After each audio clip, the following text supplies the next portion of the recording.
Welcome to our life in UK.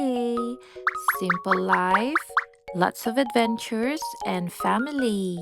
Join us and don't forget to subscribe, guys.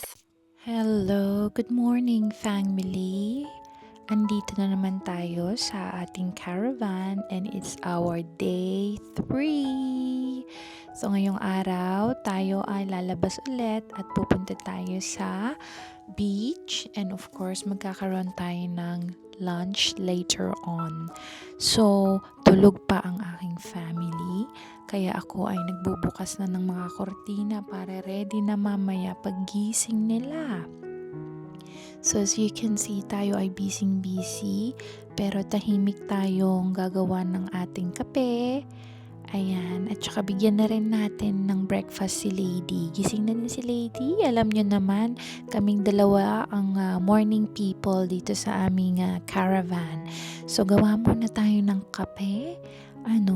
Para magising-gising tayo. Medyo malamig ngayong umaga kahit may heater dito sa loob ng caravan. Kaya tingnan nyo, naka-layers tayo. So, favorite ko sa aming holiday ay sa umaga kung saan tulog pa ang lahat. At ako ay nakakapag-muni-muni, nakakapag-reflect at nakakapag-isip. At wala akong distraction.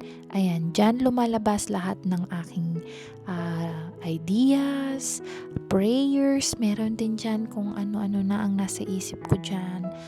Meron din yung I'm starting to build new dreams. Ayan, for me and my family. And talagang importante sa atin na minsan ay magkaroon ng quiet time. Ayan. So, kung ako sa inyo, ay maghanap din kayo ng quiet time. Kami ni Lady, ayan nagko-quiet time.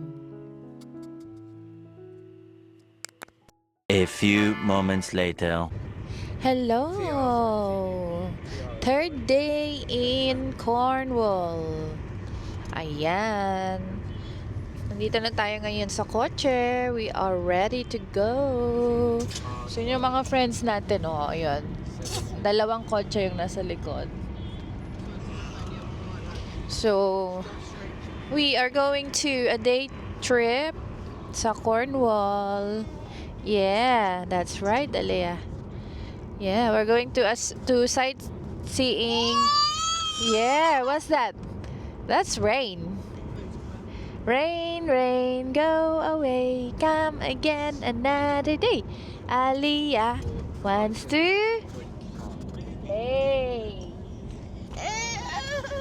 Ayan, so magsa-sightseeing tayo, tapos magla-lunch tayo, tapos baka pupunta tayo sa beach mamaya.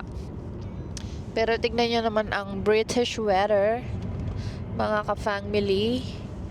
Ito, ayun, nasa harapan pala si Daddy, tsaka si Summer, tsaka si Lady.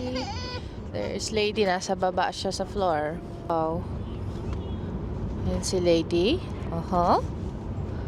Tignan nyo naman ang panahon, Oh my.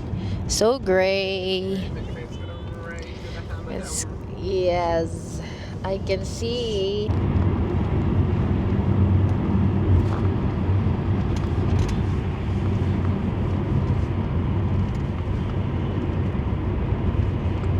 Alright, we're here. Come.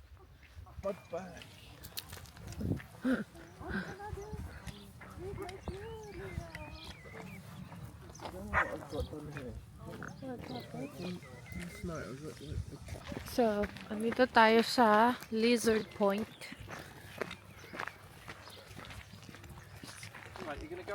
I think may cafe dyan. Cafe. Ayan, ito yung mga friends. Nakikisabay si Lady ha. Pumagitna pa talaga siya sa inyo. Oh, they actually talk.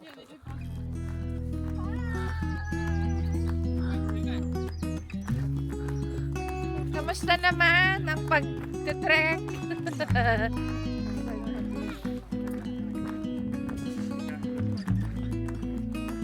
Yung vlogging tayo. Ay! Ganda, They've already been up there.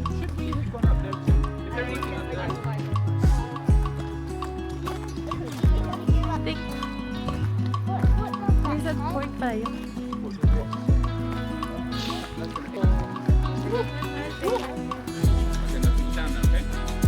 Stay up.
Lady.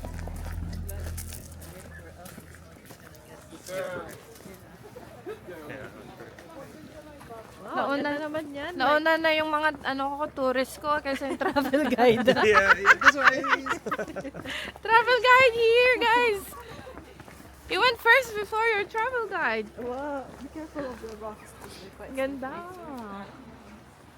That more coastal area. Knowledge. It looks like a beach. I'm like, Ooh, look at that lobster cage. no, don't trip. Yeah, be careful. Anna, be careful. Napili namin itong place na to dahil isa siya sa pinaka sikat na place dito sa Cornwall, England. Isa ito sa dinadayo. Ang place na to ay tinatawag na Lizard Point. So, very sikat to and pinupuntahan talaga siya ng mga local tourists. As you can see, may beach. Meron din dyan para siyang port sa may left. And actually, yung aming mga aso talagang sila ang nag-enjoy sa trip na ito. Dahil tignan nyo naman, talagang swimming silang pareho. Ayan, yan si Lady. Tignan mo naman, talagang kinukuskus pa niya yung sarili niya sa beach ng England. So, talagang nag-enjoy siya. This is the time of her life. Kaya importante talaga na minsan dalhin natin yung ating mga alagang aso sa ating mga bakasyon. Dahil kahit sila guys, ay kailangan din nila ng bakasyon. Tignan nyo, ayun, si Leo, ang friend ni Lady na Labrador, na dog ni Tita Hana. Tignan nyo naman, nagsuswimming siya sa dagat. Talagang marunong siyang mag-swimming kaya hindi nag-aalala ang kanyang parents. Ito naman si Lady, hanggang dyan lang siya sa tuhod. Ayan, napaswimming siya tuloy. Ayan, oo. Na-challenge siya ni Leo. As you can see, hindi talaga siya pumupunta sa malalim. Kasi si Lady, marunong naman siyang mag-swimming pero hindi siya sure. So, kaya hanggang dyan lang siya sa may talampakan. But anyway, as you can see, enjoy siya sa pag-catch ng mga pebbles. Ayan, she dig the pebbles back to mommy. Ayan, balik mo yan sa akin. Dali. Ayan. Binigay niya ulit sa akin. Another one. Go! Go, Lady, go! Asan na siya? Nako, ayan na. Sige, go anak. Kunin mo. Kunin mo yung pebble. Sige. Dive it in. And then, bring it back to mommy. Ayan. Ayan ang aming game. Yan si Lady. Ganyan ang gustong-gusto niyang laro. O, sige. Nakailang beses yan sa akin. Larong-laro sila ni Leo. O, ayan na naman si Leo. Babalik na naman yan. Magsiswimming na naman siya. Talagang alam nyo, itong trip na to ay talagang mukhang para sa aming mga aso. Alam nyo ba, na i-share ko lang na kanina ay talagang makulimlim. Binanggit ko pa yan kanina, no? On our way to this place. Pero biglang lumabas si Haring Araw. Kasi nga, kumanta kami ni Aliyah ng Rain, Rain, Go Away. Come again another day. Aliyah wants to play. Nakita niyo naman, nasa kotse kami kanina. Kinanta namin yan. So, tingnan nyo, lumabas si Haring Araw. Tapos nagjo-joke ako sa isa kong friend na sabi ko, nako, parang may nag-sun dancing. Alam niyo yung pelikula ni Sarah Geronimo na nagda-dance, sun dance siya, na nakataas yung isa niyang paa. At saka nagjo-jump siyang ganyan. Tapos tawag doon, sun dancing. So, nagjo-joke ako na isa sa amin gumawa noon. Ritual yon para palabasin si Haring Araw. But that was a joke from me. Pero talagang effective, no? Kasi gusto namin lumabas yung araw para mag-enjoy kaming lahat dito sa beach ng Lizard Point. Tingnan nyo naman, lahat talagang nag-e-enjoy. And talagang sinusoak namin yung mga sarili namin sa scenery.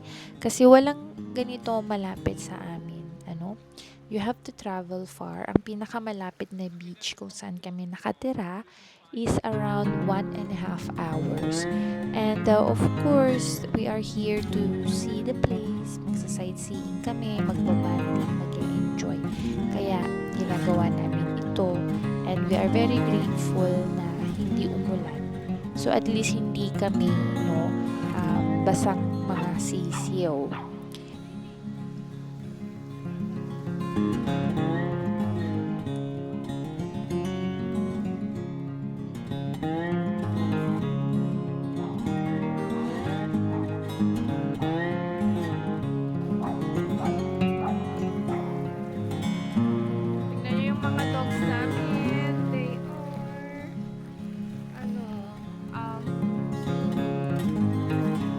Ayan si Lady. Nagsiswimming pa rin siya at talagang tatangkain niya atang mag-swimming. Alam nyo ba na mayroong dalawang tao dyan na nagsiswimming?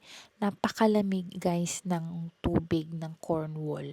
Super lamig talaga. Para siyang galing sa fridge. Pero yung dalawang swimmer or dalawang tourist, nag-swim talaga sila. Tinulungan ko na rin si Andy mag-alaga kay Aliyah. And nung happy na si Aliyah, ayan, kinukuhanan ko siya ng mga pebbles para iuwi namin. Para gusto kong ma-appreciate ni Aliyah yung mga natural stones, pebbles, ganyan, which she does naman. And iuwian ko siya ng mga bato para paglaruan niya pag uwi namin sa bahay. Ayan. So,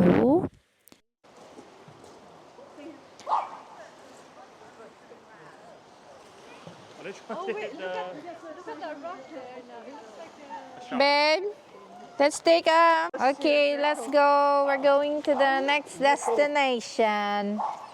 Ayan na sila. Oh. Si Lady, she's not yet finished eh.